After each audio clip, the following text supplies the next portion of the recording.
Le développement durable, c'est notre raison d'être chez Veolia, et c'est pour ça que nous sommes particulièrement heureux de valoriser un beau projet de collectivité via la remise de ce trophée. Bon, à travers les différents métiers du groupe, que sont l'énergie, la propreté et bien sûr l'eau et l'assainissement, nous avons de nombreuses actions qui contribuent à ce développement durable. Je citerai la préservation de la ressource en eau, une activité historique grâce à l'amélioration constante des rendements de réseau.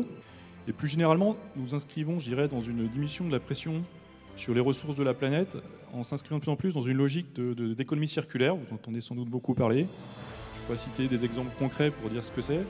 Typiquement, dans le domaine de l'assainissement, on va réutiliser de plus en plus, valoriser l'énergie qui est contenue dans vos boues d'épuration grâce à des techniques de méthanisation. C'est des sujets vraiment d'actualité. Ou plus généralement, dans le domaine de la propreté, ce qu'on considère autrefois comme un déchet est aujourd'hui une vraie ressource qu'il s'agit de valoriser et de recycler au maximum.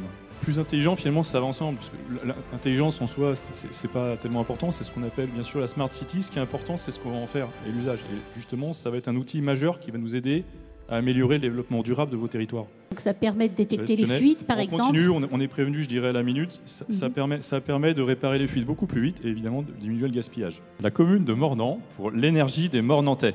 L'idée, en fait, c'est de faire des habitants des acteurs de la transition énergétique. Aujourd'hui, on nous parle de la COP21, de la COP22, de la COP23, mais les gens ne s'y retrouvent pas.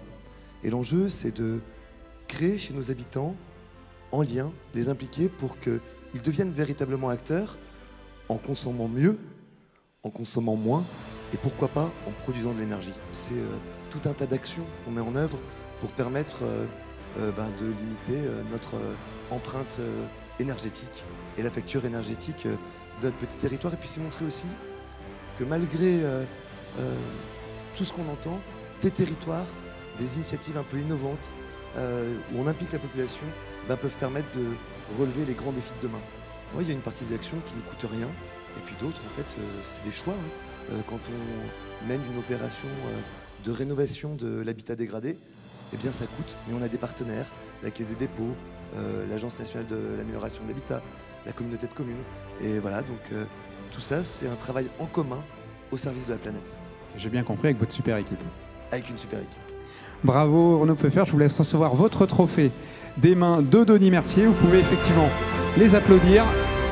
L'énergie des Mornantais. Messieurs, l'espace photo vous attend pour immortaliser ce moment.